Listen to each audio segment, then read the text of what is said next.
वर्षाचा त्यांना अनुभव आहे।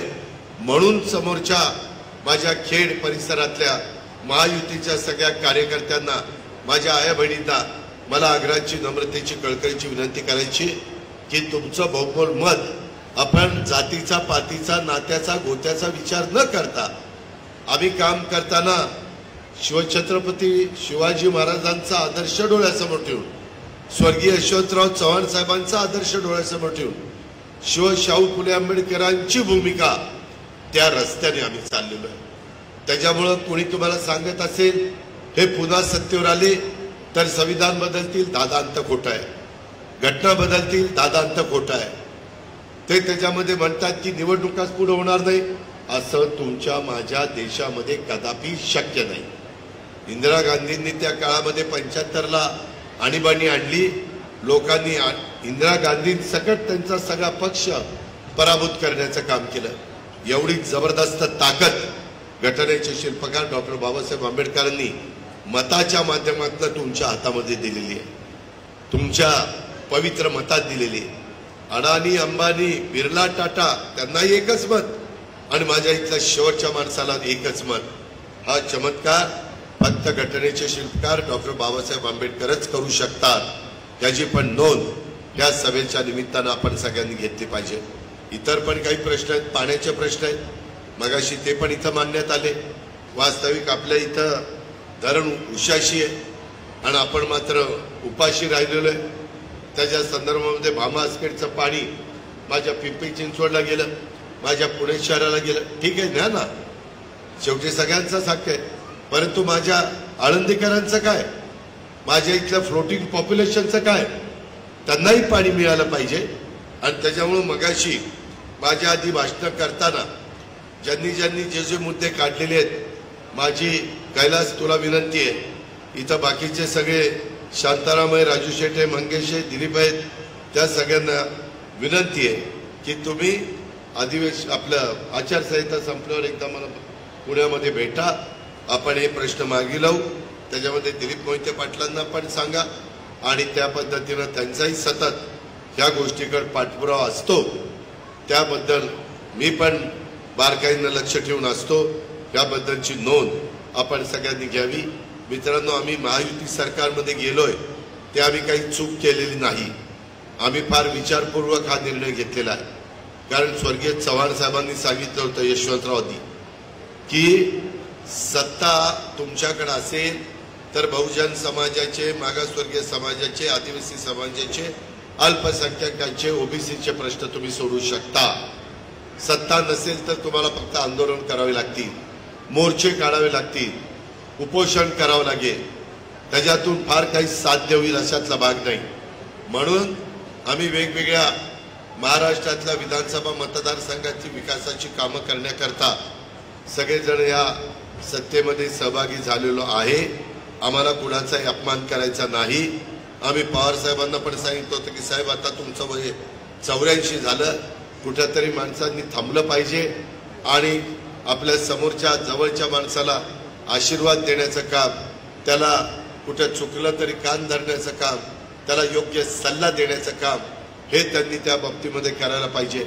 ते मला म्हणले पण अजित ठीक आहे मी राजीनामा देतो, त्यांचा त्यांनीच ठरवलं, पण पुढे 2-3 दिवसांनी तो मागे घेतला, आम्हालाही काही कळलं नाही।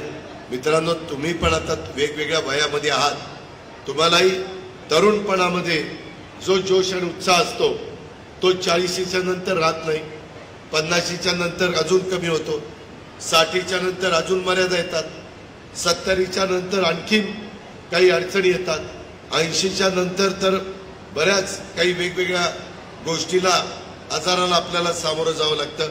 म्हणून आमचं म्हणणं आहे की आपली स्वतःची तब्येत चांगली असली पाहिजे, आपलं स्वतःचं आरोग्य चांगलं असलं पाहिजे आणि त्याच्यातून समाजाला जे काही देता येईल ते देण्याचा प्रयत्न आपण केला पाहिजे।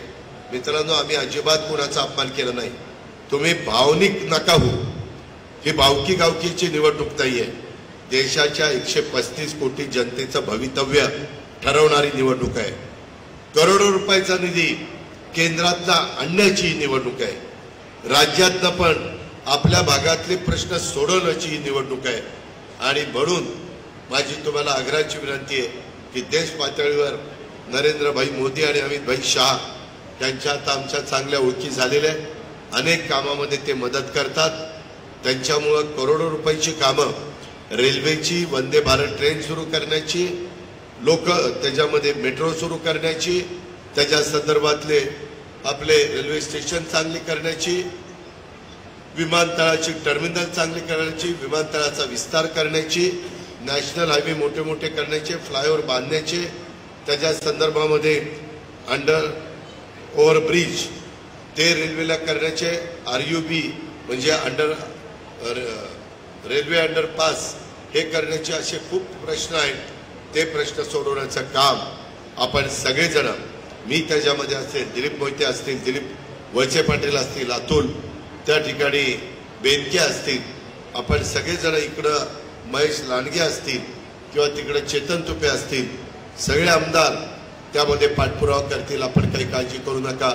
मी वेळ पडली तर आमच्या शिवाजीराव आढळराव पाटलांच्या बरोबर दिल्लीला जाईल. पण आपला जो काही बॅकलॉग आहे तो बॅकलॉग भरून काढण्याचं काम निश्चितपणे आम्ही त्या ठिकाणी करून दाखवू. आणि इतर जे काही आज निवेदनाच्या स्वरूपामध्ये स्थानिक प्रश्न माझ्या आळंदीचे, माझ्या खेड विधानसभा मतदारसंघाचे जे दिलेले आहेत, त्यामध्ये कष्टकरी जनता आघाडी, आमचे राष्ट्रीय अध्यक्ष बाबा कांबळे यांनी पण लोकसभा निवडणुकीमध्ये राष्ट्रवादी काँग्रेस पक्ष, भाजप, शिवसेना महायुतीचे उमेदवाराला जाहीर पाठिंबा व्यक्त केलेला आहे. त्याबद्दल त्यांचेही मी मनापासून धन्यवाद देतो, त्यांचेही मी मनापासून आभार मानतो. महाराष्ट्र सरकारने रिक्षा टॅक्सी चालकांच्या कल्याणकारी महामंडळ स्थापन करण्याचा निर्णय घेतलाय. असंघटित कामगार कष्टकऱ्यांचे प्रश्न मार्गी लावलेत. प्रलंबित प्रश्न देखील महायुतीचे सरकार सोडवेल असा त्यांना विश्वास वाटतो. ह्या कामामध्ये बाबा काळजी करू नको, तुझी माझी बरेच वर्षापूर्वीची ओळख आहे. पिंपरी चिंचवडमध्ये अनेक वर्ष आपण कामं केलेली आहेत. तू कष्टकऱ्यांच्या करता प्रयत्न करतोय, त्याच्यामध्ये तुझा काही वैयक्तिक स्वार्थ नाहीये. त्याच्यामुळे एक चांगलं काम आमच्या कष्टकरी जनता आघाडीचे प्रमुख कष्टकऱ्यांचे नेते बाबा कांबळे करतायत.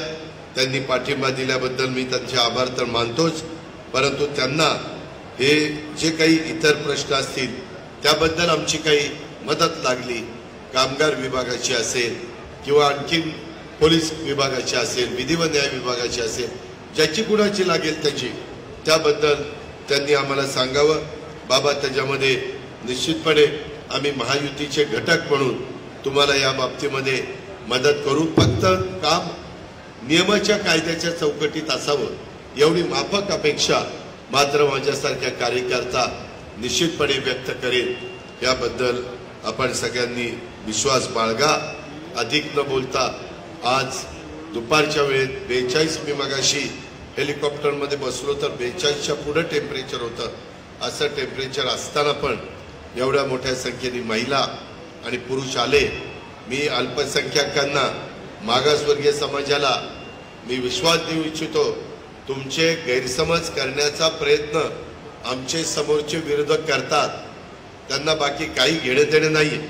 त्यांनी 5 वर्ष लक्ष दिलं नाही, आता येऊन आणा भागा घेतायत, आता येऊन आम्ही काहीतरी करून दाखवू असं सांगतायत. जो 5 वर्ष काही करू शकला नाही तो पुढे तुम्हाला मला काय मदत करणार आहे याचाही आत्मचिंतन, आत्मपरीक्षण समोर बसणाऱ्या माझ्या आया बहिणींनी, पुरुष मंडळींनी घेतलं पाहिजे अशी माझी तुम्हालाही आग्रहाची, नम्रतेची, कळकळीची विनंती आहे. आणि एकंदरीत तुमच्या माझ्या भागातले शेतीचे, पाण्याचे, पिण्याच्या पाण्याचे आणि इतर महत्त्वाचे प्रश्न सोडवण्याच्या करता मी, एकनाथराव शिंदे, देवेंद्र फडणवीस, आम्ही तिघांनी पण आपले आमदार दिलीप मोहिते पाटलांना शब्द दिलेला आहे की तुम्ही काळजी करू नका, तुमचे प्रश्न सोडवण्याची जबाबदारी आम्हा लोकांची राहील, फक्त त्याबद्दलचा पाठपुरावा करा अशा प्रकारची विनंती मी दिलीपराव मोहिते पाटलांना पण करतो. आपल्याला देखील तशाच प्रकारची विनंती करतो. आणि एका चांगल्या कामाच्या निमित्तानं आज आपण इथं आला, आमचे विचार ऐकून घेतले, त्याबद्दल मी आपल्याला धन्यवाद देतो. जाता जाता एक गोष्ट सांगतो, माझा शेतकरी, माझा कष्टकार अडचणीत येऊ नये म्हणून जे जे करता येईल ते आम्ही करतोय. परवा पुण्याला पंतप्रधानांची सभा झाली, त्यावेळेस एकनाथराव शिंदे बोलत असताना मला शेजारची खुर्ची मोकळी दिसली, मी त्याच्यावर बसून सीएमच्या जवळ गेलो, पीएमच्या, आणि पीएम साहेबांना सांगितलं, साहेब आमच्या इथला शेतकरी कांदा उत्पादक हा फार कष्टाने कांदा पिकवतो, परंतु तो अडचणीत आहे, ग्राहकाला किंमत कमी करण्याच्या करता तुम्ही निर्यात बंदी केली, तो आमच्या शेतकऱ्यावर अन्याय आहे. ते मला म्हणले हरकत नाही, मी दिल्लीला गेल्यानंतर त्याच्यामध्ये लक्ष घालतो. दिल्लीला गेल्यानंतर निर्यात बंदी उठवलेली आहे, कांद्याचे भाव आता चढायला लागलेले आहेत. इतरही बाबतीमध्ये ऊसाचा प्रश्न, फळबागांचा प्रश्न, त्याच्या संदर्भात फुलशेतीचा प्रश्न किंवा धानाचा, कापसाचा, दुधाचा किंवा आणखीन कुठल्या पिकाचा असेल तर त्या बाबतीमध्ये राज्य सरकार तुमच्या पाठीशी आहे, अशाबद्दलचा शब्द मी तुम्हाला आजच्या निवडणुकीच्या प्रचाराच्या निमित्तानं देतो. आणि जिथं तुमचं एखादं काम सार्वजनिक असलं, होत नसलं, तर माझ्याकडे पण तुम्ही या, मी त्या कामामध्ये जरूर लक्ष घालून तुम्हाला सहकार्य करेल, अशा प्रकारची खात्री मी आजच्या जाहीर सभेच्या निमित्तानं आपल्या सगळ्यांना देऊ इच्छितो. आणि कुठेही आपण भावनिक होऊ नका. शेवटी काम कुणाकडनं होणार आहे ह्याचा विचार करा, प्रत्येकाच्या वयाचा विचार करा. आणि त्याच्यातून आम्ही बारामती लोकसभा मतदारसंघाचं बरंच करायला निघालेलो आहे, चांगलंच करायला निघालेलो आहे. त्याचे डायरेक्ट इनडायरेक्ट परिणाम हा तुम्हालाही प्रपंचामध्ये जाणवेल, अशा प्रकारची आर्थिक सुबत्ता आणण्याच्या करता मी आणि त्याचबरोबर आपले उमेदवार शिवाजीराव पाटील, त्याच्यामध्ये संभाजी होळकर, जय बेलदरे आणि बाकीचे असंख्य सहकारी मित्र ज्यांनी ज्यांनी कामं केली ते सगळेजण स्वतःला झोकून देऊन काम करतील. दिवस कमी राहिले, आज तारीख 9 आहे. आज आपल्या कर्मवीर भाऊराव अण्णांची पुण्यतिथी आहे की ज्यांनी आज 4.5 लाख विद्यार्थी त्या शिक्षण संस्थेत शिक्षण घेत असतात. गोरगरिबांच्या पर्यंत शाळेच्या माध्यमातून शिक्षण पोहोचवण्याचं काम ज्या कर्मवीर अण्णांनी केलं, त्यांच्या जयंती त्यांना मी विनम्र अशा प्रकारचं अभिवादन करतो. तसंच बाकीच्याही बद्दलच्या वेगवेगळ्या प्रश्न तुमचे आहेत, प्रश्न प्रत्येकाचेच असतात, त्या प्रश्नाची सोडवणूक करण्याकरता देखील सर्जेरावजी आम्ही तुम्हाला मदत करू, याबद्दल आपण तिळमात्र शंका बाळगू नका. एक चांगल्या प्रकारे महायुतीचा मेळावा इथं आयोजित केला. 50 प्रमुख यांनी आपल्या आपल्या वॉर्डामध्ये किती लोक बाहेर गेलेत, किती लोक इथं आहेत, बूथ वाईज कमिट्यांनी पण त्याच्यामध्ये काम केलं पाहिजे. दिवस राहिले 3-4च. 11 तारखेला संध्याकाळी 6 वाजता लाऊडस्पीकरचा प्रचार बंद होणार आहे. मग पुढं काही तासच राहतात.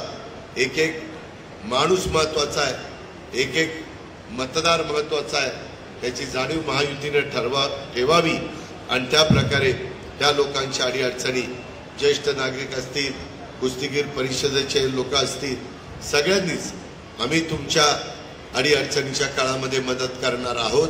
तुम्ही आता आमच्या अडचणीच्या काळामध्ये तुम्ही मदत केली पाहिजे, अशा पद्धतीची विनंती पुन्हा एकदा आमच्या शिवाजीराव आढळराव पाटलांच्या वतीनं मी आपल्या सगळ्यांना करतो आणि आपल्या सगळ्यांची रजा घेतो. जय हिंद, जय महाराष्ट्र. धन्यवाद दादा.